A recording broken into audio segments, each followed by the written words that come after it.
Welcome guys, in this video I'm going to show you how we can enter pairing mode in your JBL Tune 700.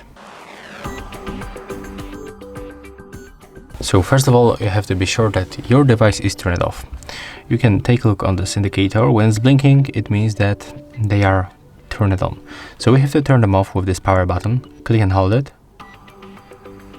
until this indicator blinks 2 times on the white.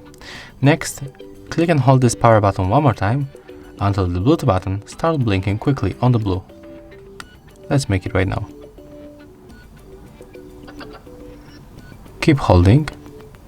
Right now we can release. It's blinking quickly on the blue. Then they will be visible to other devices.